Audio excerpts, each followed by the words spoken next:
Hello mister Ahsan Habib. Yes. আজকে আমরা বেড়াতে আসছি। এই জায়গাটা কোথায় এটা? এটা হচ্ছে আমাদের তিস্তা নদী। এই জায়গা সম্পর্কে যদি কিছু বল। এই জায়গা সম্পর্কে কি বলবো, এখানে তো কিছুদিন পরে হয়তো বা আমাদের তিস্তা মহাপরিকল্পনা বাস্তবায়িত হবে। আর তিস্তা মহাপরিকল্পনা যদি বাস্তবায়িত হয় তাহলে এই জায়গাগুলোতেই একটা পর্যটন কেন্দ্র গড়ে উঠবে। আজকে যেমন আমরা এখানে দেখতে এসেছি, কিন্তু এখানে কোনো পরিকল্পনার কোনো অংশ কিছু নাই, শুধু বালু আর পানি দেখা যাচ্ছে।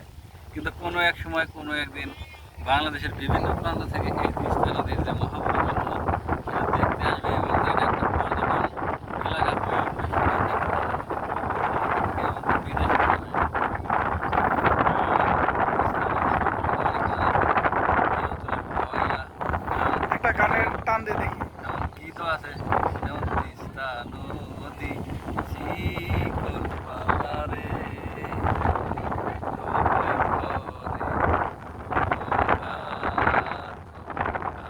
আহা! এই যে একটা গীত, হ্যাঁ। এটা হচ্ছে একটা মানে বিখ্যাত একটা গীত। পানি, তারপরে এই যে দেখেন তিস্তা নদীর জটিল এবং কঠিন একটা কাজকে তারা কতটা সহজভাবে করতেছে, এটা দেখলে অনেকে আশ্চর্য হইতে হবে সবাইকে।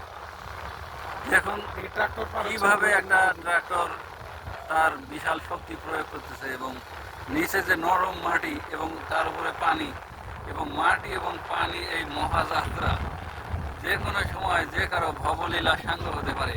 তারপরেও তারা সবচেয়ে বেশি ঝুঁকি নিয়েই এই কাজ সম্পাদন করতেছে, যেন বাংলাদেশের যারা শহরাঞ্চলের মানুষ তাদের এই পরিশ্রমের ফল পায়। যেমন তারা ফসল আনতেছে, তারা হারভেস্টিং করতেছে, তারা অনেক ঝুঁকি নিয়ে এই হারভেস্টিং করে এই ফসল, যেমন তারা এখন আনতেছে বাদাম। এই বাদাম যাবে শহরে, শহরের মানুষ এই বাদাম দিয়ে চানাচুর খাবে বসে বসে। কিন্তু কোনো সময় দেশের মানুষ এই কৃষকদের নিয়ে ভাববে না। তারা শুধু বাদাম খেয়েই যাবে আর গান শুনবে আর গার্লফ্রেন্ডদের সাথে বসে তাদের সেই আনন্দের সময় অতিবাহিত করবে। কিন্তু তারা কখনোই তাদের সেই গল্পের মধ্যে এই কৃষকদের দুঃখ বেদনার কথা তুলে আনবে না। এটাই হচ্ছে বাস্তবতা। কৃষকদের দুঃখ মুছে যাক এবং তাদের